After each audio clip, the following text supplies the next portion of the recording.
There's a defense ETF most retail investors have never heard of, with a ticker so memorable you'd think it was an inside joke: NATO.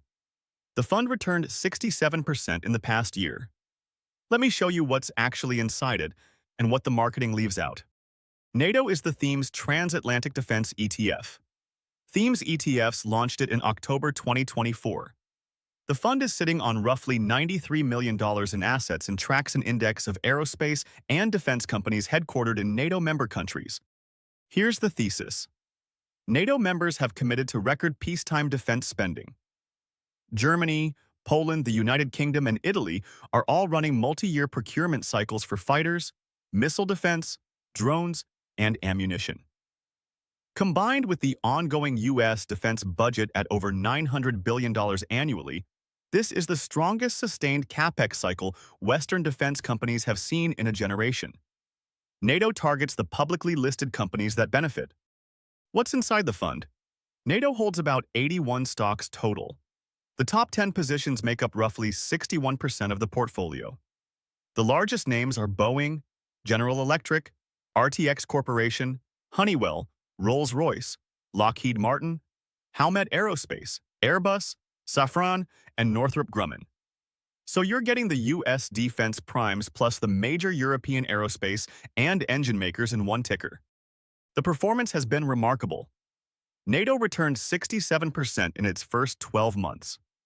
Year-to-date in 2026, it's up another 12%.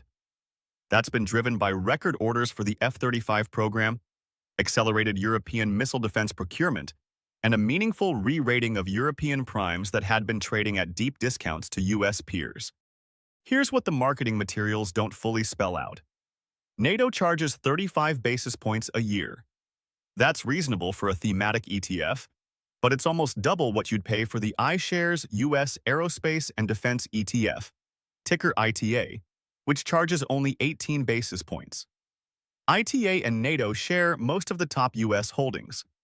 So when you buy NATO, the bulk of what you're really buying is ITA, plus a roughly 30% overlay of European primes.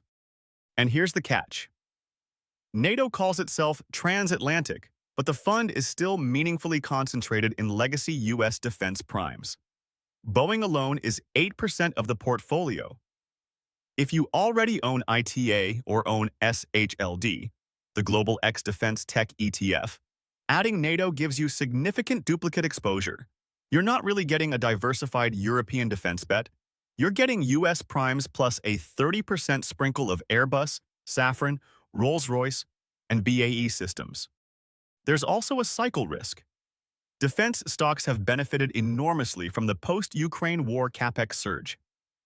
If that cycle peaks, through a ceasefire, a budget freeze, or a leadership change in any major NATO country, these names will give back gains hard.